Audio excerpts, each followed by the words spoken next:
right, how's it going, guys? Welcome. Hope everyone's having a good morning, day, or night. And welcome to the Tressa's Collectibles BRO 2022 recap and reflection stream. My name is Mike, and joining me today is Simu, chairman, and special guest, Freshcabbage, aka Hansen. Why don't you introduce yourself to us for the viewers that don't know who you are, Hansen? All right. Hello everyone. I'm Hansen or Freshcabbage. I guess my people know me for just winning the recent Australian Weiss Bro. Yeah. Before that, I've been playing Weiss since ever I think between English Sword Art Re-Edit and English Sword Art Ordinal Skills, but I kind of got more competitive since COVID. Nice. All right, and then Simu, introduce yourself in relation to this current event. Sure. Yeah, I mean, I hope you guys all know me, even though I don't appear in too many videos. No, but I was the head judge for all of the North American, Latin American BRO. So for Vanguard, all 3 days, and also for Weiss as well. So yeah, if you guys, I actually don't think I jumped into that many games to help out. It was a pretty smooth event, but in the future, if you ever want to appeal to head judge, I'm probably the guy you're gonna get a ruling from. So nice. Yeah. And then you also did play in this event as well, right? As a player, just not in the North American. Mm-hmm. Yeah. So basically, I played in the Australian one because I had just enough time to play in that event, sleep for maybe 5 or 6 hours, and then judge North America, and I was like, oh, perfect. Yeah. I mean, that must be pretty brutal, right? So for you to kind of be in a high pressure situation, like a competitive event, play in it, and it did go pretty long, right? So it went to 1 or 2 our time, AM. Get that 5-6 hours, judge the entire day, and then also go back and play top 8 once you're done judging, immediately when you're done judging, right? Yeah, I think there was an hour between finishing, or less than an hour between when I was done judging versus when I had to start playing for the top 8 again. So yeah, that was definitely pretty rough. And it might have slightly affected my performance on day 2 for BRO, but it is what it is. Still a good experience overall though. Would definitely do it again. Mm-hmm. For sure. And all right, so a couple things we're going to talk about today. We're going to go over some of the top 8 representation for each of the 3 regions: Australia, Oceania, Europe, and also North America.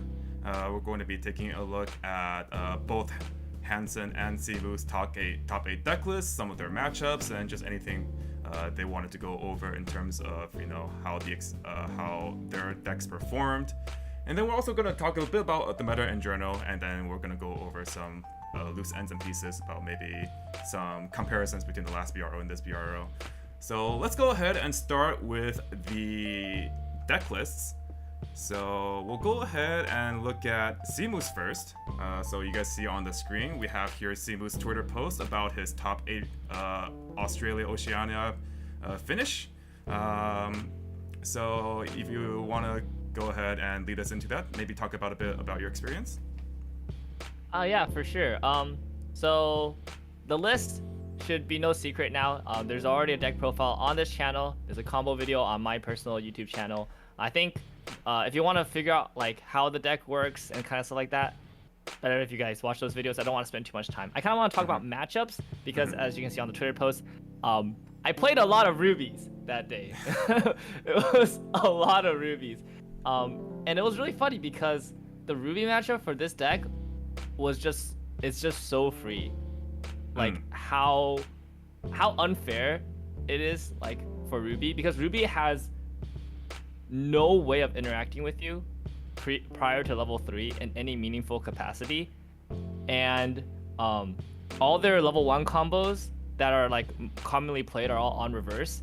So you just park the motorbike and just get out the way, and then they can't get any advantage on you. So most decks against you, they'll do their climax combo, and since you're only contesting 2 lanes, at a certain point they'll stop clocking, right? They'll stop clocking, they'll start compressing and just healing down. But like against Ruby, they always had a clock and brainstorm because like I just kept denying their reverses. So they're like, well shit, I play a climax, I neg one, and then I have the clock to get the resources back. So it was always just like, you know, it was so free. Yeah, And then yeah.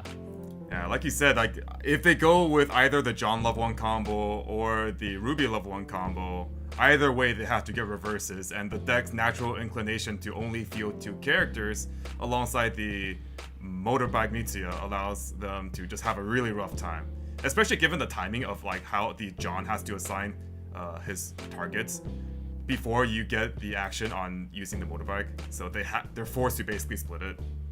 So that's pretty rough, right? I think against my round 5 opponent, I think he had like 3 Johns. He like split 2-1.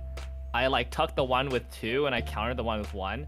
And then the next turn he actually just had no hand. Oh my god. And I was like, oh, huh. Well, this is easy.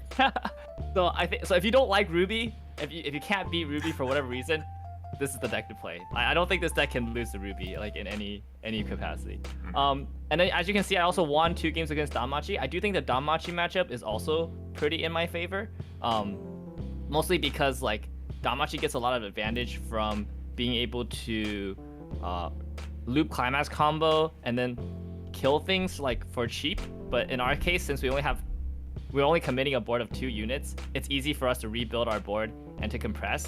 And then as they're looping climax combo, when we compress, that means we get to cancel a lot, and it's actually pretty comfortable. Like once we get there, it's a little dicey up until we get our compression, but after we get our compression, like they can't do anything to meaningfully interact with us, and then we can just kill them from a mile away.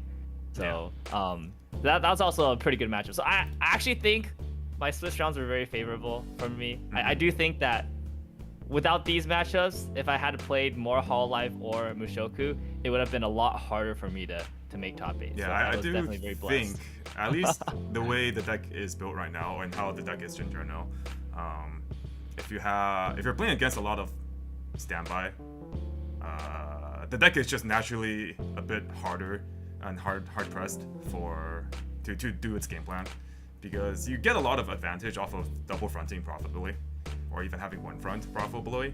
But then if they have a full board of more than 7k, then you're going to be forced to side at least one lane, generally speaking, to be able to recur your double laner back again. And then if you're siding, then you're obviously doing less damage, right? And then if you're fronting with the other lane, then that means you're taking more directs. So yeah, not a great matchup, I feel, with those big board-based decks. But against the decks that are unprepared and against players that are unaware of the deck's game plan, this deck can definitely just take the free W a lot of the time. Okay, so that does it for Simu's deck. He got top 8 with a 6-1 in Swiss and did lose in the top 8 against our good friend Phil's Badman in the top 8. So that did end his top 8 run. And then let's take a look at Hansen's deck. So Hansen, you did win all of it for the AO region with your Mushoku Tensei deck. From what I saw from your list, because I did see that you did enter trios this Springfest with a pretty similar list, right? Except I think you switched one of the Rudius PRs with like the Lilia, I believe.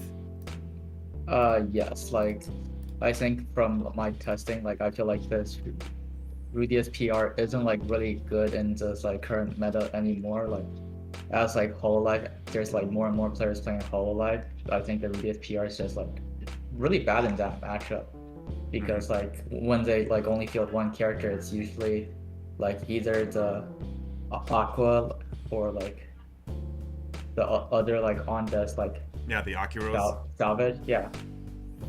So so like, pulling that card doesn't give like a lot of value for yourself. But so like I opted for this Lilia instead. Like I feel like there's like a lot more stuff that like demands me to hard remove it. Yeah, being able to, because the deck does run the Ruger level 0 that can let you search for anything without stock, being able to search out the Lilia and just automatically start answering things like, you know, the on-death effects like the Ruby, or not the Ruby, the Aqua, the Akiros, and then also particularly, you know, in the Kanata Marine deck, you know, if you can answer their Clock Encore Miko, right? That's just one less resource that you give them. So even just one copy of this can go a long way towards giving your Bushoku versus Hololive matchup a lot of percentage points, right?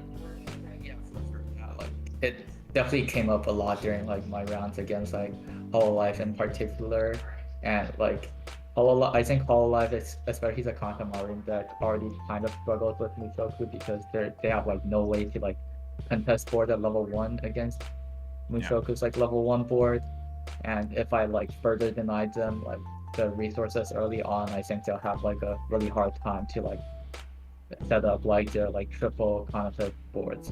Yeah, They correct can, me like, if I'm often, wrong. Yeah, Correct me if they I'm often wrong, go but for the like only one. yeah, the Kanata Maring level 1 board only gets to what 7-5 at most. It's the 6k Yeah, clock encore, and then if they have the robocode gives 1k. So They could technically tap a Matsuri back row to pump to 9, right? do they run Matsuri back row? Isn't it just Coco back row? The Kanata yeah. I Maring think decks? it's mostly Coco Brainstorms and like some lists I see like run like a one of like Xion Brainstorms. Yeah. Oh, and, really? And then Okay. none of them run actual power, right? So like if you just play your Eris and stand by out the Galen, they just actually can't answer your board, right? So Yeah. yeah. And then I think in the meta in general right now, there are just a lot of really valuable things that you don't want to give them the on-death effect, not even just particularly in Hololive. So Yeah. yeah. So yeah, going over your matchups, you did say that round 5 was a mistake or a typo, right? That is an actual W. Yeah. So you Yeah, won. that actually is a W. I actually did win that game. Yeah. I did not like make top 8 going X3. X3. And we actually did manage to catch your round 2 game on stream. That was quite an intense game. Do you want to briefly talk over kind of your thought process in that game in particular? Because it didn't seem like you played pretty well, but it kind of just seemed like Oseo, on the other hand, kind of just like hit a bunch of brainstorms, right? So from your perspective, what was going on there? Like in that game, I think like I was like doing my game plan fairly well, which is like just setting up my board. I do think my opponent couldn't like answer my board the whole game and just have to like crash. But I think at like one point, like my direct strings are just like too big for him to like eat. So like he was just Yeah, that was one thing that I started noticing was, as the standby player, you naturally have cards that are just base, 2-so a lot of the time because you just stand by out big guys. The problem would be then if they get to a point where they're too compressed and you have to attack with their 2-souls, then they just start canceling all over the place. So even though you kind of really denied Oseo from his Guild Thunder Climax combo, he managed to cancel a bit well early game, and then also hit some good brainstorms, and then started looping the level 0 Bond. I think he played Bond like 10 times that game. Yeah. Honestly, though, I do think you played that matchup as basically as good as you could have, given the scenario. So, and then the only other game you lost in the entire tournament was in round 7 against Gate Door Hololive. You want to briefly talk us over about what happened that game? I think that game like just probably went like really similar to like the 7 Deadly Sins game. Like I did like hold board all game, and then like I was just kind of directing into my opponent and like not being able to like stick a lot of damage for the most part. Right. Yeah, I guess that is the one of the counters to when your opponent is playing a bunch of high soul characters, right? Just try to compress and hope for the best. Yeah. But in the end, you did manage to get a top 8 regardless. I think losing on the very last round definitely helped a lot for your tiebreakers. And then when you did get to top 8, then you won all your matchups. So was there anything in particular of note in your top 8 that you wanted to talk about in terms of like matchups or anything particular that you prepared for? Well, like to be completely honest, like I think personally, like my deck in particular, like was not like built to like win the mirror match. So like I kind of I can say got kind of lucky in the mirror match because like I got hit to like level 1 first. I think that's like pretty important because I was able to set up my like standby board first before my opponent. And I think you can like salvage a counter and stuff, right? Yeah. It kind of does feel like a lot of the times standby mirror matchups does come down to that aspect of who can hit that big power board first, and then your opponent just has really unfavorable attacks if they are going into that level 1 second. So I guess just like another thing is like, especially in like the finals, like where I was able to hit my opponent to like level 2 first, and my opponent was playing Bang Dream, and they were able to like set up the Choo Mario board while I was at level 1. I think in that game in particular, like because how I built my deck and like running 3 of the Fukajiro like errors, like I was able to play like a more like mill and compressed kind of game plan compared to like most like Mushoku lists who kind of goes a bit more all in with like the standby stuff. Yeah, I remember that game you were just like perma stuck at low level 2.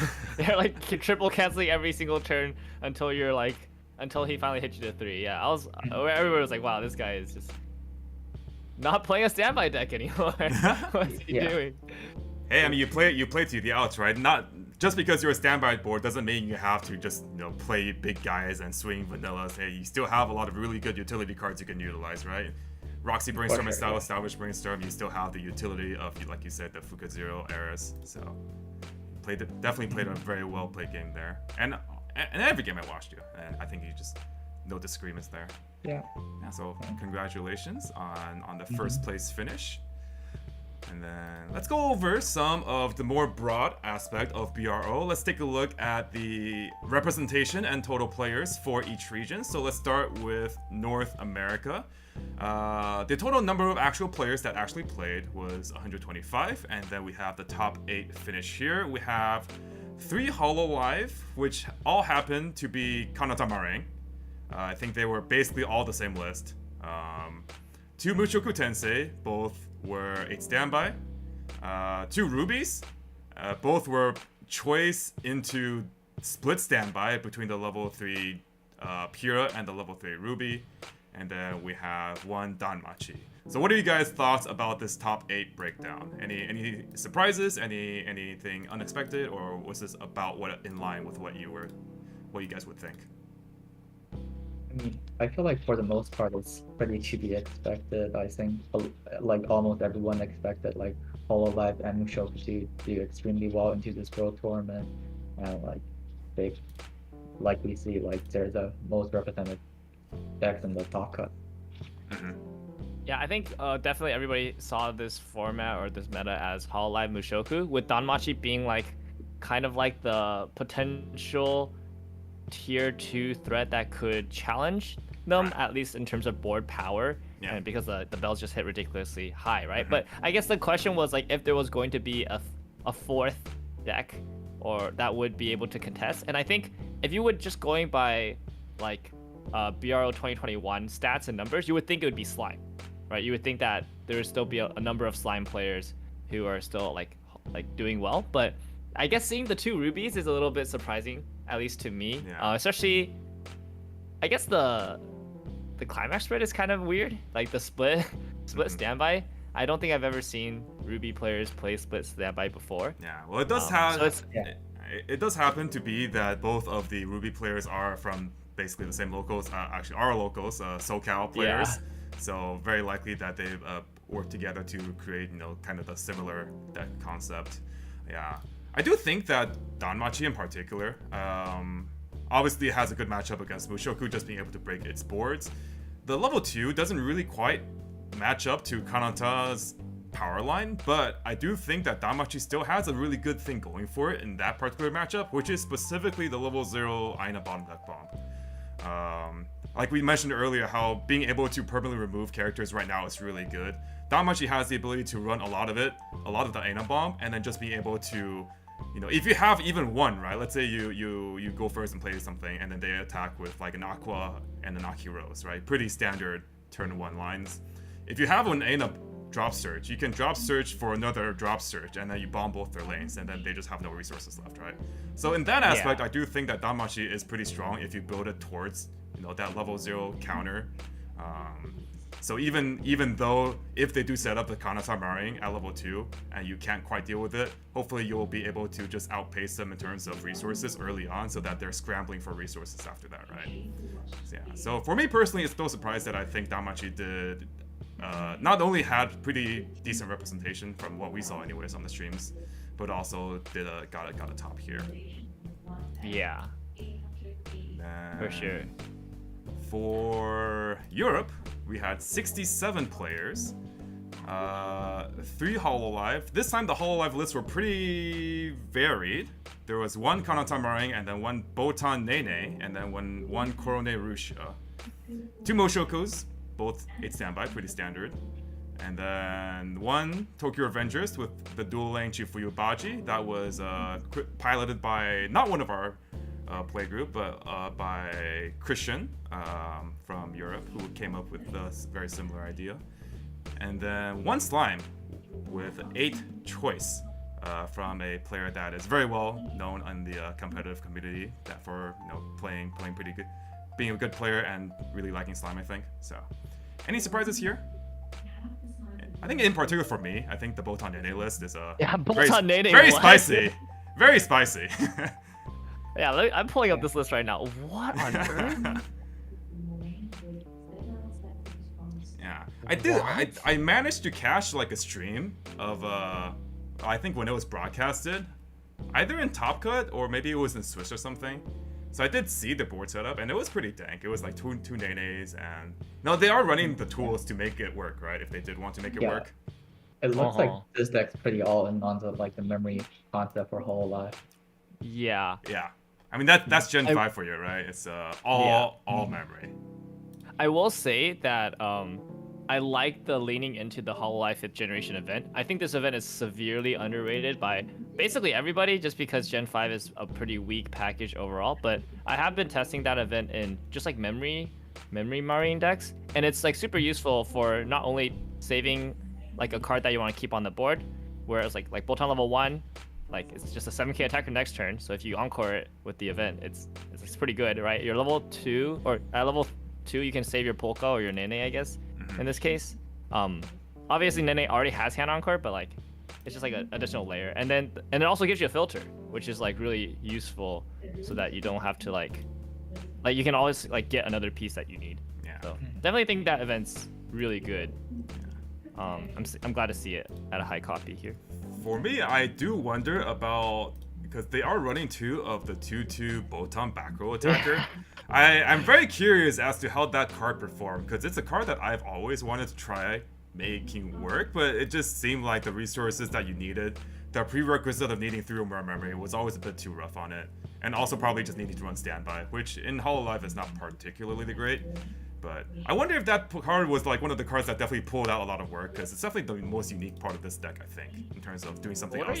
What are you hitting in like the relevant matchups? Like, and like Mushoku and Kanta Marin, like they don't really care that much about their back row. Right.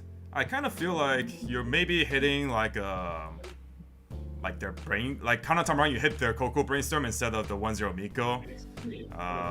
In general, you maybe just hit like the utilities. Well, if they played against Tokyo Avengers, you kill the back row, which is really bad. Okay. Makes you. No, like that's like a guaranteed 3 stock right there, right? Holy shit, yeah. Yeah, I'm really curious if this 2/2 worked out. And obviously they did perform pretty well. They got 3rd with that list. So yeah, that means they won 2 games on day 2. That's crazy. Yeah. There's certainly some merit here. So Hololive, I think, is the gift that keeps on giving. I think not only is there more to be explored, but if you do want to rep your favorite generation or characters, you can definitely still do so at a competitive level. So. And then everything else here seems to be pretty on par.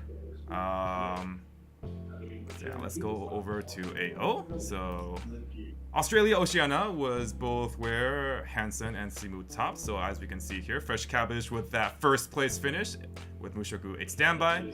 And then we have Chairman in the 5th through 8th with the Chifuyu Baji list. For the rest of our contestants, we have overall we have 3 Mushoku, all 8 standby.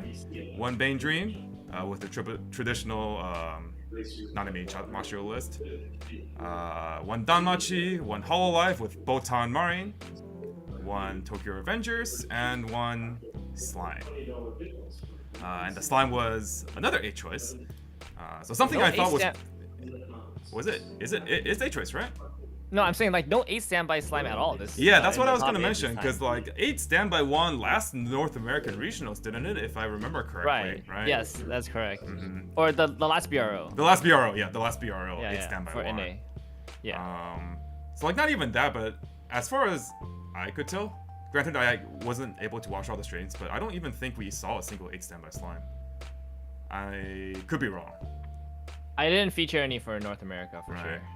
Unfortunately, we don't have the entire data set for all the participants, so we might not ever find out. But at the very least, it does seem like a lot of people have stopped favoring that deck in particular for the perceived stronger decks in the meta. In particular, I do think like if we look at all 3 sets of data from all the regions, Mushoku Tensei 8 Standby is definitely still the clear favored, right? When we had Springfest trios this past regionals, one thing was clear: Mushoku Tensei was the best deck in the game. It featured by far the most representation in all trios teams, and then when Hololive came out, Mushoku and Hololive were the 2 most featured. So I think the fact that Mushoku and Hololive here are the 2 most topping sets are no surprise. Because honestly, the meta hasn't really changed that much. I think the biggest set to have come out since then was just Danmachi. And we do have a Danmachi in I think every region to have tops. Yeah, so. Danmachi is actually the 3rd most represented too in the top 8s. Yeah. Which makes perfect sense. Right. So, yeah. Pretty expected results, I would say. So there is a question in the chat. How do you think Quints 2 is going to affect the meta? Obviously, with Bushiroad's 2-week ban on new releases being able to be used in official tournaments, since Quints was released the weekend of BRO, contestants could not use Quints 2. But moving forward, after this next regionals, we will be able to use Quints 2 at future regionals for the rest of the year. So the earliest one should be Georgia, where Quints 2 is legal, yes. And Georgia would be the week after Texas, right? Which is next week. Correct, yeah, the first weekend of September. Yeah. So I think when we say Quints 2, we generally think about the 8 standby Nino deck. I think that is the standout, clear, best deck from Quints. It does have a fairly restrictive ban list in Japanese. What are your thoughts? Let's start with you, Hansen. What are your thoughts on Quints 2 in the meta? I think the Quints 2 is definitely looking pretty well, judging by a lot of those people are bringing Quints chooses to play the 1/1s that cannot get reversed by cost zeros, and I think that card's pretty good against most of the 1k1 boards.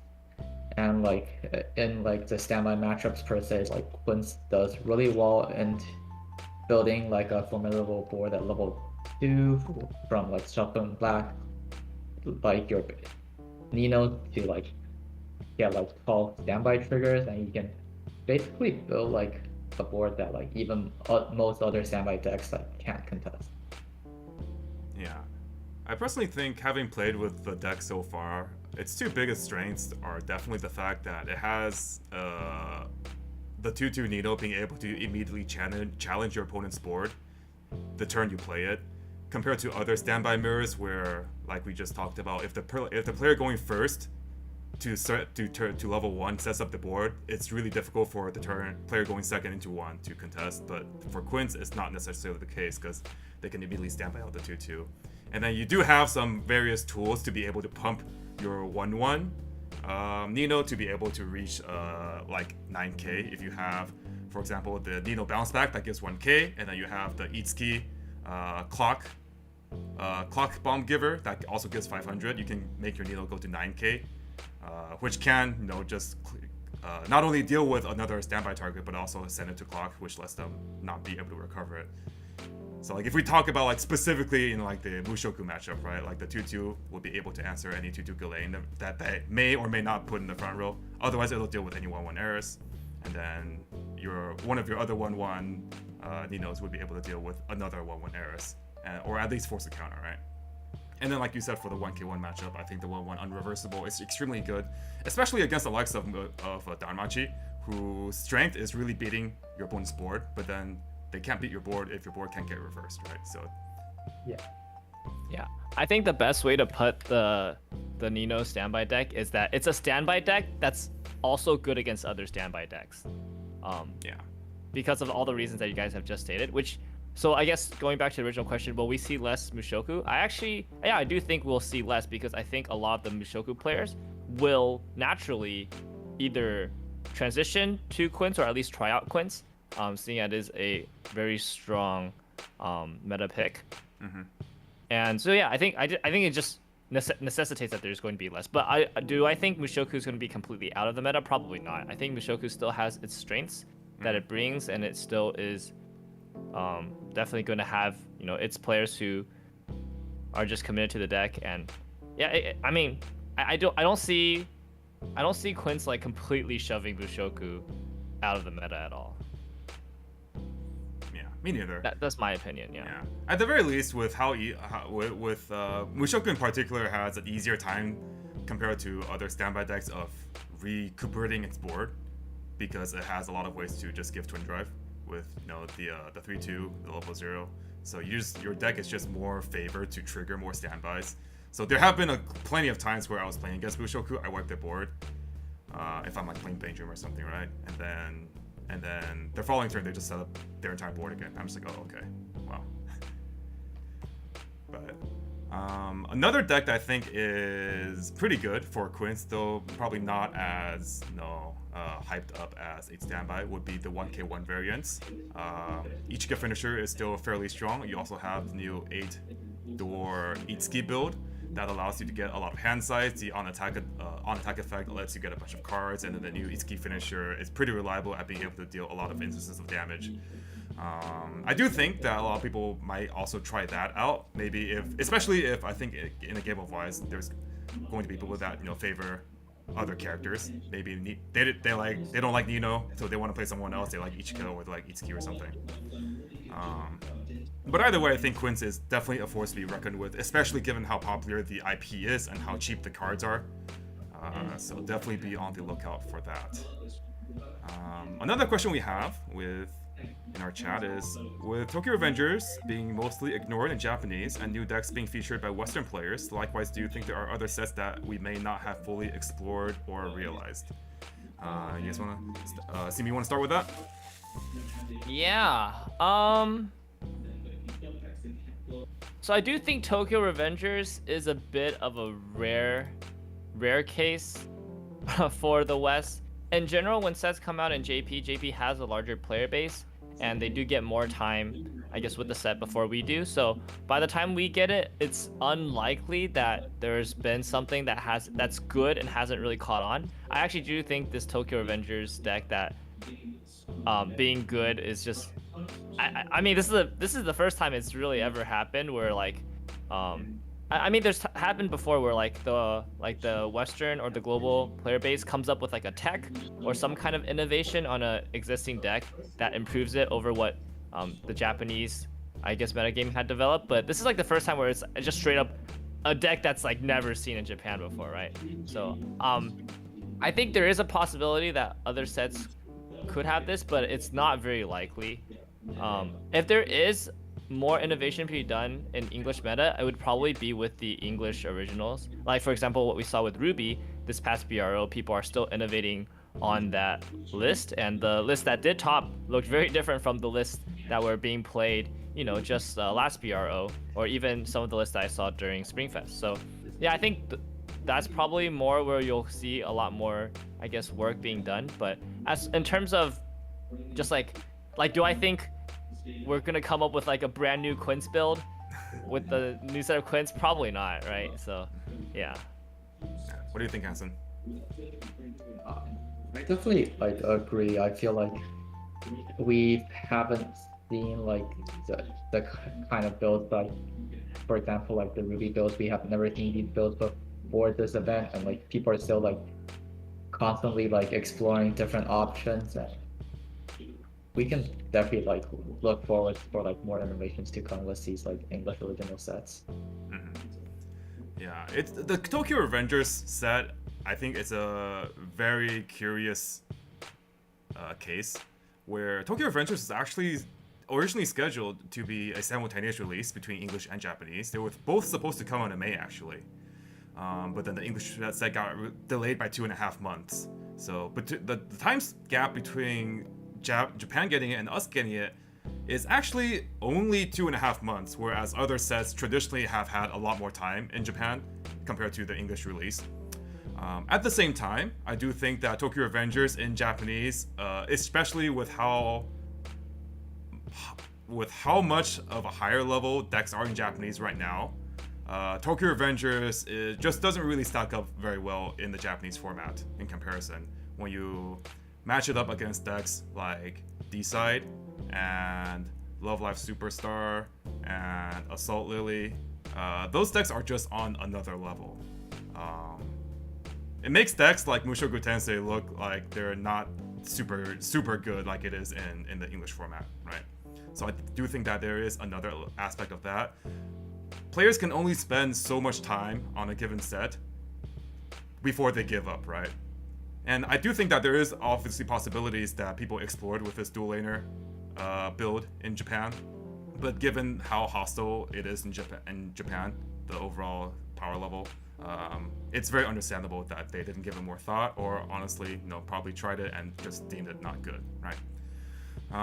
But the English originals, that's where our format really differs from the Japanese format. Besides the lack of certain sets compared to others, the English originals, as they come out with more and more strong sets like Ruby, and then maybe the upcoming 7 Deadly Sins 2 set and the Attack on Titan 3 set, we're definitely going to see a lot more innovation here that obviously isn't possible in the Japanese format. And I think that's a great thing for us to be able to play both the same game and also different games at the same time. English originals, especially if they're powerful, really start differentiating the game into 2 separate formats overall. Question from Honest Weiss Schwarz.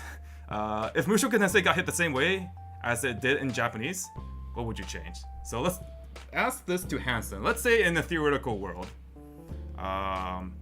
if Mushoku Tensei had the same restriction list as it in Japanese, which would be the 2-2 Ghislaine and the 2-1 Rudius counter, I believe, what would you change? What would you pick?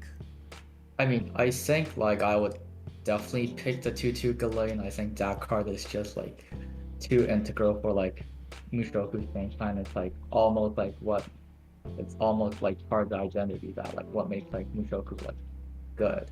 Mm-hmm. And I think for the 2-1 like rest counter, obviously like losing that like loses like a lot of power for like Mushoku, but I still think like Mushoku has like other tools to like make up for that to an extent. I do see like that a lot of Japanese lists has like moved on like to the Sylph like money counter kind of there, and I feel like that's definitely like something that's like worth testing if we ever like adopt that ban list. Yeah, so obviously the big thing about the Mushoku level 1 board and what makes it such a strong set is that there are not a lot of decks that can efficiently deal with the level 1 board, right?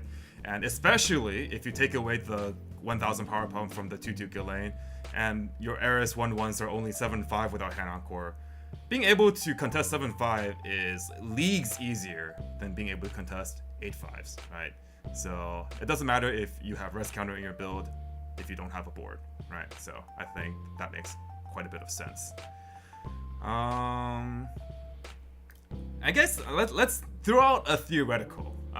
Let's say for this exact BRO event, and you were going into BRO, if Mushoku was hit with that exact list, would you still bring Mushoku compared to another deck, assuming that you have all the options available to you for this BRO event?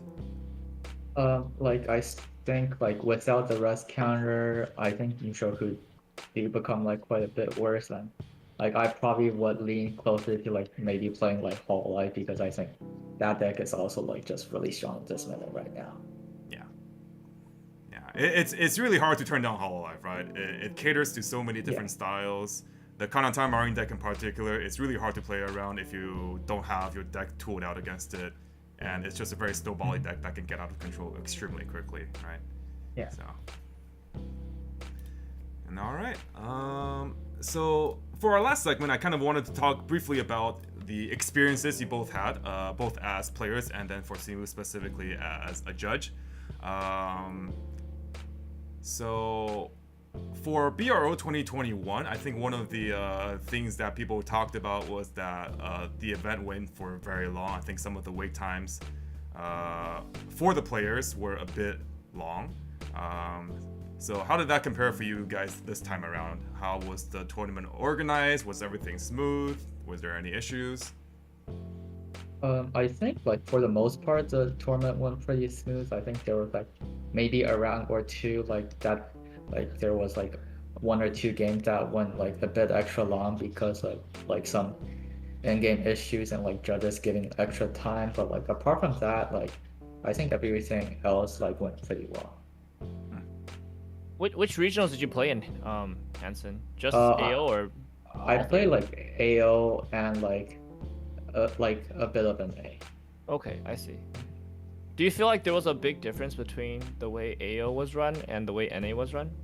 No, like I think they were like mostly just like about the same, I'd say. Okay. Yeah, I mean, I think as a player in AO, I think yeah, for the most part, it was pretty smooth. Maybe a little bit more downtime between rounds than in NA, in AO specifically, but it was still very like we were just going from one game to another, pretty much, yeah, the entire tournament. And I mean, the tournament wasn't very large, so thankfully it didn't go on like that late. But I could definitely see like if the online tournaments grew larger, and we were going up to like 8 rounds, then it would be pretty rough. Because I think like AO ended right as like EU started, and then like EU ended right as NA started. But like if we had an extra round, then yeah, that wouldn't. We would have like a bit of overlap between the regions. Yeah, things kind of seem to line up pretty perfectly from one stream to another from the viewer experience. I obviously didn't participate in any of the tournaments, but as a viewer, I kind of just had nonstop action this whole weekend, right? Which was very, very cool. It's like, you know, we don't really get to see, you know, quality-wise gameplay that much. So these BRO events definitely give us a lot of content to work with, a lot of enjoyment to be had. So what about from the judge perspective, Simu? You were the head judge for the North American regional. How did that go? Yeah, no, I think it went really well. A big concern coming into this BRO was the new refresh ruling, because that's still pretty recent. We're still in the same month, and a lot of us were, especially when that ruling was announced and it was announced to be effective for BRO, a lot of people were concerned that a lot of players would mess this up and get into really unfortunate or like just like difficult to rewind situations and scenarios. But thankfully, it was like really smooth. Well, it turns out that like 20 something days is enough for Weiss players to figure out that they need to take refresh penalty first, and yeah, like nothing really came up, or at least nothing came to our attention that like needed severe like fixing. So that was really good, thankfully. And then as far as so one of my responsibilities as head judge is also to kind of choose the stream games, or I get a lot of influence in choosing the stream games. And one thing we do like to do is showcase a wide diversity of games, right? We don't want to just showcase Hololive versus Mushoku every single round. And so yeah, that's what I did try to do. I try to put up a bunch of interesting games, or interesting decks and stuff like that. But it is hard to guarantee the skill of players on stream, and it's also just when players are on stream, they do tend to like get nervous and stiffen up. Like a lot of times, if I'm a stream judge and the players, I can tell they're visibly just like losing it. I try to like talk to them a little bit, just kind of like get them to at least not be as tense.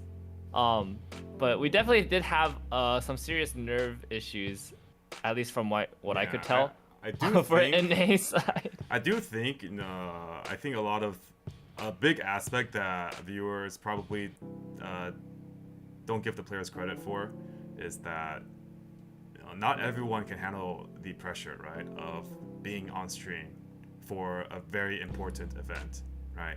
Much less if they're like, especially if they're doing well and each game actually still matters. I think it probably would only get more and more intense as the games go on and you get more fatigued.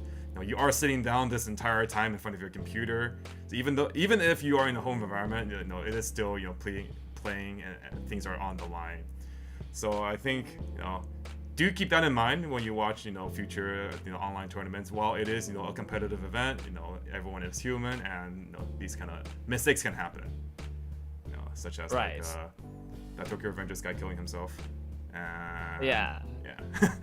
Yeah. So I do think like ultimately that's something that's out of my control though, and so moving forward, I think I'm still going to try my best to like choose interesting decks, and just I guess pray that player skill. And I think right? the viewers do appreciate you for that. I like you said, I don't really think that people would be super interested in Swiss rounds being Mushoku versus Hololive 4 or 5 games in a row, right? So even if we do see some decks like Kill or Kill, that is still something that is very interesting, and it could potentially bring more players into the game, right? It's like you want to see diversity because it also casts a pretty wide and large net. If someone was potentially interested, maybe that one series that they see that they didn't know existed before could be the catalyst to getting them into our game. So yeah, someone killed themselves during the event. They had this 3/2 Draken, whose effect is on attack you can discard 2 cards and mill the 7 cards from your own deck, and then burn your opponent per climax's milled. Except he was at 3/6 and did not have 7 cards left in deck, so he chose to attack with that first and died. But his opponent was also at 3/6, and he had basically every other possible play was going to be his victory. And he just snatched defeat from the jaws of victory. It was pretty crazy. We all make mistakes. We all learn from our mistakes, So I feel let that be a lesson for him to improve himself as a player. Okay. Let's answer this next question. Let's answer this question first. So let's say, given the current format, if we are going from trios to singles, do you think representation of decks will change a lot? And I guess vice versa, since we currently are already on singles, right? Do we think there would be a drastic shift in representation? I think I'll start off with my opinion. I think you would see a lot of Hololive Mushoku Danmachi. I think you would see a lot of Hololive Mushoku Danmachi. I think those are just like 3 of the best decks right now, so. Maybe Danmachi, maybe not as solid of like a 3rd slot, but when you take Mushoku, which is like people already have a lot of it and it's still really good, and then Hololive, which is just such a varied set. Like you don't even have to be playing Kanata builds, you can still play like Rusha builds. Like I think Rusha is actually pretty strong in trios still, or just like traditional like Marine X builds, right? Would representation of decks change a lot? I personally don't think so. What are you guys' thoughts? I personally think like you probably would still expect the same decks like overall, but like you would probably expect to see a bit more of like Mushoku, like Hololive and such, because like in trios, like even if every team plays it, there's only like a 33% chance you're gonna face one of them, but like you probably will face like a bit more in like singles. Right.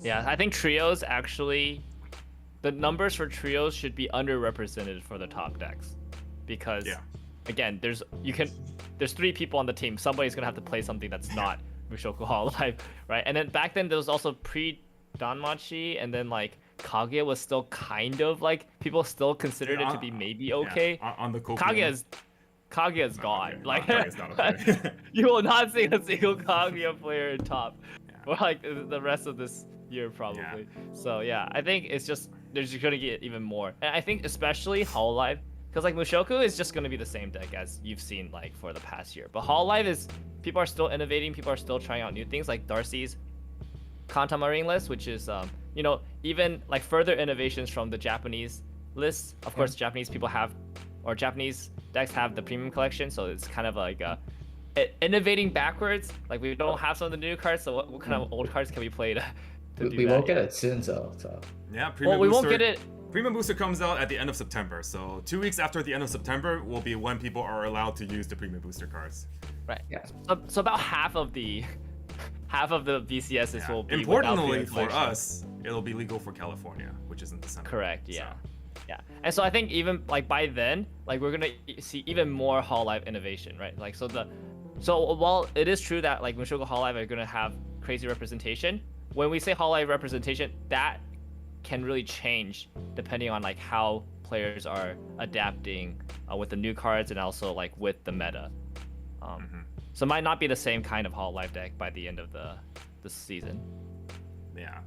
I think Well, I mean, to- probably gonna still be Kantamari, but. I think to sum up your question, not only just for this specific format, but just the idea of trios representation versus singles representation. If you think about it, let's say 3 good players, or 3 players all want to be on the same team, and they all think, let's say for example, they all think Mushoku is the best deck in the format. But they clearly can't all use Mushoku, right? So one guy's gonna have Mushoku, and the other 2 guys have to find something else. So they're gonna use second and third perceived best decks in an ideal situation, right? Whereas maybe for singles, all those guys could use Mushoku. So maybe if there was a perceived best deck in format, a singles format would have more representation of the first deck, whereas the trios format would have more spread out between the first 3 to 4 to 5 decks. But I think in the current format, given that I think there are perceived notions of multiple best decks, I think there probably wouldn't be too much variance. I think you'll still see, the couple of sets that we listed fairly often. The sets you see in the top 8 here, I think are pretty par for course, even in the trios format. So, and then this one last question, I think, that Zone brought up as a theoretical. Do you think Data Live would still have a large representation if it was not banned after the release of Quints 2? As a theoretical. Now, I don't think this format has ever existed in either, in Japanese and English, but kind of as a brain exercise, if you guys will.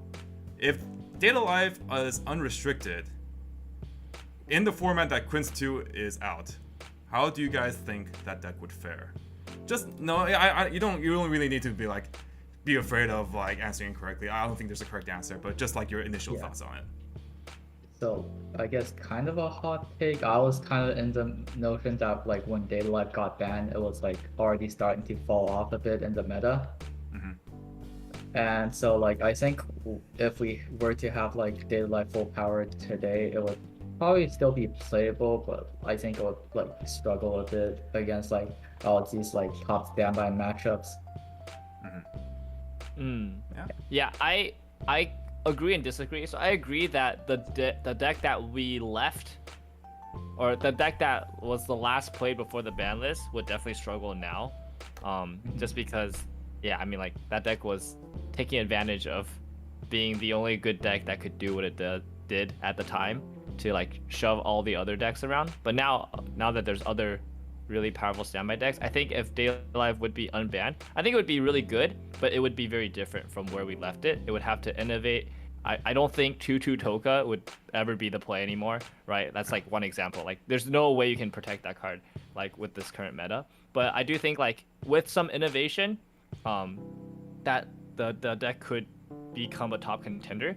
And I do think that Daylight Live has more tools to innovate as compared to something like Mushoku. Mushoku is never going to leave 8 standby. We did see a few standby bar cheeky lists over the course of BRO, but they didn't really do that well. Whereas Data Life can introduce some things like the choice combos to kind of spice things up, as we saw Sam Hikago do for BSF, I think. Yeah, so they do have a bit more options to play with. They're not really stuck on one exact shell, right? My personal take on Data Live is that it's very similar to what Simu said. I think if you just cookie cutter paste the old build, you're not going to do very well. If we reflect on when Data Live got hit, it was a time before Mushoku, it was a time before Hololive, it was a time before Danmachi, and obviously a time before Quints 2. And all of these decks are just perceived to be the best decks right now, right? Data Live really put itself as the top contender because of its ability to completely bully out decks that couldn't answer its board. Just completely make its chances to win almost, like, not impossible, but extremely low, right? But given all the different decks that can deal with its board and crack boards and stuff, and a lot of decks were already, like Hansen mentioned, preparing to transition into a meta where they can deal with the Data board. We already saw last BRO, I believe, that people running Data Live were already starting to switch to the 2-2 hand-on core instead of the 2-2 Toka, right? People were already starting to be able to consistently break the 2-2 Tokas, right? So I do think that if Data Live would come back unrestricted, it would need a good amount of innovation. I do think that the balance cards are obviously still very good. 1-1 Yoshino still has the tools to help you really control the board, even against other standby decks, right? But I do think that Data Life does have a couple cards that can potentially, I haven't tested it, that can potentially swing it in your favor, but that requires quite a bit of testing, and we do not live in that theoretical world. Data Life is banned still, so not very relevant right now. Yeah. And nobody's testing Data Life right now. That's like some severe copium you're on if you're spending time testing Data Life over other sets. If anything, you would bring Data Life just for the surprise factor, and maybe people are like, oh my gosh, what are they doing? And then they lose to like your 2-0 anti-trade counter or 3-3 minus soul counter or something. Right. But it would be an unexpected thing. If anything, I think if you're into Data Live, you could probably start like series crafting for the new set. That set looks pretty good. Yeah. The Japanese Data Live set is already out. We have already confirmed that it is coming to English. So if you guys want to get a head start on theory crafting, go check those cards out. All right. Well, we should probably just wrap it up, but we have one more question that we'll answer here from Superman. What do you guys think Fate lands in the meta? Fate Stay Night, the original set. Whichever build you guys want to think about, bar or gate or anything in between. What do you guys think? Let's start with you, Hansen. I think like that deck for the most part is still fine. It has like different tools. I think like one unique thing that like it has like that I saw like quite a few times in the Spring Fest is the card that like deletes traits off your opponent's board. Yeah, the 2-1 rider. And I think that card is like really cool in answering like a lot of the like meta stuff. Like I think a lot of stuff just like loses a bunch of power when the trait is like removed, and like even sometimes like loses like ability to anchor and whatnot. So yeah, I think that's like a cool edge that Fate has like over like a lot of like the different meta decks. Yeah, if you specifically look at the Quints 2 matchup, if you play that 2-1 rider, they just lose everything. Like they lose the entire board. Because the 2-2 Nino requires you to have a full board of Quints, I believe. And then you can just kill the 1-1s like either way. So, and then like for Mushoku, their Eris become 5-5 because the 1-1 Eris needs to have a full board or a full board of the same trait. Not a full board. All the characters need to have that trait in order to get the 2k power. And then the Galen also can't give the 1000 global because no one has any of that same trait. So, if anything, I think one of the reasons Fate wasn't super. I think two of the reasons why Fate wasn't well represented in the past was one because of its prohibitive cost. The deck is really expensive to play. No matter what variant you want to play, because the 200 Archer, the Saber Drop Search, the Sakura Brainstorm, a lot of the old tools from Heaven's Feel 1 and previous are just really expensive. So for a lot of players, especially ones that got into the game more recently, that just wasn't really a feasible option. And the second thing I think about Fate, unless you had a really refined list, the 2-1 Rider doesn't actually deal with Data Life like at all. The trait mover rider, because Data Life cards check for 2 traits. So back when Data Life was like a really big threat, if you wanted to try to contest the board with the trait deleter, you just couldn't. It just didn't do anything. Not to say that matchup was like super favorable one way or another. I don't have any comments on that, but I think for the most part, the prohibitive high cost was part of the reason. For the current meta, I think it's probably okay, but I think at level 1 you probably do have a bit of struggle breaking Mushoku's board at 8-5. Either way, so. Any thoughts on Fate, Simu? Yeah, I mean, I think Fate's ever just going to be fine. Like, I don't think the deck is ever in a position where it feels terrible to play. Just because, I mean, it has a lot of mill, has a Katsuki at level 0, has the free fresh, it has all the tools to like play its own game pretty consistently. But I don't think there's ever a matchup currently that Fate's ever like favored. Like, nothing it brings to the table makes it like heads above another deck that it's like in the matchup. It's just like Fate just gets to play its own game for the most part. And yeah, I think, but like other decks can do that and more, right? Like I would say like Kanta Marin gets to also play its own game for the most part, except it also just completely like heal loops and walls people out at level 2 and does all that, and it can like clock itself to whatever level it wants to be to like get its advantages. So yeah, I think Fate, if you have the deck, you know, you can play it. It's never going to be bad. But if you don't have the deck and you're thinking of it as like is this going to be like a surprise, like off meta pick that's going to like sweep everybody? Probably not. I also want to discourage people from playing Fate so I don't have to deal with 1-0 Sakura clock bombs. Thank you very much. Please don't play that card against me when I'm playing Tokyo Revengers. I mean, if they're playing that green build, you're probably more worried about the 1-1 stock swap. If they have enough green to play that 1-1 stock swap. I'm worried about both, man. You're worried. That's just not the matchup. That matchup is so bad. But funny that you bring up Kanata Marin. Well, I haven't tested this specific matchup. I have theory-crafted Fate quite a bit because like I do have all the cards and I'm trying to theory-craft for what I think might be good this regional. So I think Fate does really well against Kanata Marin. Because of its tendency to naturally run clock bombs in the first place with the level 0 Sakura. You have the level 0 Sakura back row that allows you to permanently send things that you reverse to clock, right? So you can clock shoot the 1-0 Bikos. Your level 0 naturally it has a natural inclination to run bombs, and then your level 2 can challenge their board pretty well. I think either way, people that want to try to counter Kanata Marin, in my opinion, the best way to do so is just to remove the early game plussing. Like it's a lot harder to challenge the Kanata Marin board once they get everything set up, because to them it's not really an issue of losing the Kanata Marins if they have all the resources set up already. But I think getting there, if you prevent them from getting there comfortably, I think it can put a really big hamper on their game plan. And then they basically just become a regular Marin deck that sometimes like beat plays like one Kanata. And like one Kanata is like absolutely like you can disregard one Kanata, right?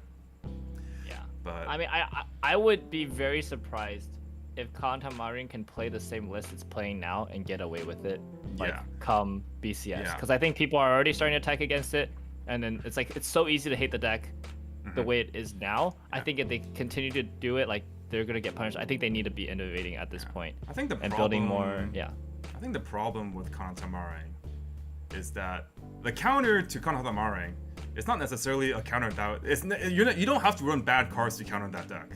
Like, you're running actively good cards that also happen to be good in other matchups. Namely, any set that has access to permanent removal givers or bombs, right? A set that has a natural inclination to run bombs, like Danmachi and Fate, and also sets that have access to permanent removal, like Quints and Fate and Bushoku, right? These are sets that just naturally run those cards and also happen to do really well into the ways that Hololive can generate advantage. Right. So I do think Hololive is one of those sets where if you are not prepared and you can't deal with their early forms of advantage, they will just snowball out of control and has a very high win rate. But if you know how to do against it, and your deck is also built in a way to not struggle against other matchups, I think Kanata will definitely need to innovate a bit more. Yeah, I think that's about it. We'll quickly answer this last question. We are a bit over time. Do you think Aaron level 1 win combo will still be relevant after final season? Short answer, maybe. We don't know the full list yet, so it's really hard to say. We don't know if they're going to give Aaron the Yell of Rage a new climax trigger. There's just a lot of unknowns, right? We really haven't seen a good level 1 combo yet, I believe. We've seen quite a few level 3 combos, but not a good level 1 combo to supplement all the cool stuff we've been getting in the end game. So if we don't get anything good, maybe Aaron is still the play? Question mark. But for me personally, that's not a question I can answer right now with confidence. I hope not. That'd be. I think for multiple reasons, I hope not. I think that's just depressing for people playing AOT. I think that's depressing for people playing against AOT. Just give us a new combo already, please. Yeah, we're gonna go back to this combo that was printed in 2017. So, Oh I mean, my hey, you God. never know. But all right. Hansen, what do you think? Yeah. Oh. Yeah. I mean, like I think right now the only level 1 combo we've seen is like the Mikasa Maguro. Like, Wait, there's a Mikasa Maguro? yeah, Oh, okay. there's like a Misaka Maguro that also grabs like a new. Oh 1/1 yeah. I gear. remember that. I forgot about that. Yeah, How big does that What'd you get? How big does that get? it gets like pretty big, like 85 or like something Oh. like that. Oh, well, that Would you Go play that over the old combo? I think it really depends on like how like if we get like any like new milling stuff to like consistently get like 1-0 gears to like gray, or if we're still on like a mainly yellow build, Yeah. right? That's true. One big aspect that I think people will probably forget about the Aaron combo is that it needs to check for Aaron, Mikasa, and Armin's. So if we have good cards that we want to run at level 0 and 1 that aren't Aaron, Mikasa, or Armin's, then Aaron combo just gets weaker. And for Aaron combo, power is absolute, right? You really need to hit those critical thresholds of power. So like, let's say we want to run this really good Levi, or like the other level 0 utility, right? Then, especially in the meta where power is so important with all these standby decks running around, if you can't reach those powers, Aaron just dies. Like your deck just bombs in itself, right? So we'll have to see. We can probably only answer that once the whole set is released. But if you are concerned about trying to invest in Aaron level 1 combos, thankfully they did do a reprint, so I think Aaron combo is like a couple bucks at most, so it's not even as if you're missing out if you don't pick them up now. If anything, I think they'll probably just be cheaper down the line, so yeah. Alright, any final thoughts, guys? Simu and Hansen, let's start with you, Hansen. Anything you want to say, and any shout-outs? I guess like shout out to like my team, like Burn One, like they've like helped me a bunch, like with like testing and whatnot, and yeah. Nice. I as for me, just I hope you guys had enjoyed BRO in terms of just the production value, like again, kind of working on the team like as a judge behind the scenes a little bit. Yeah, we're just trying our best to make the tournament experience a good one. So if you have any feedback, feel free to provide it to the judges. Feel free to provide it to Bushiroad so that they know what to change and stuff like that. And hopefully I'll see some of you guys out on the circuit for BCS. I'll be going to a few of them myself to judge. And if you're there, just feel free to say hi. Yeah, sounds good. And for me, I also want to thank Bushiroad and all the staff involved for once again producing such a wonderful product for us to enjoy. I think from the perspective of a viewer, it was very enjoyable. Having constant non-stop Weiss Schwarz content when we usually have no Weiss Schwarz content is definitely a breath of fresh air.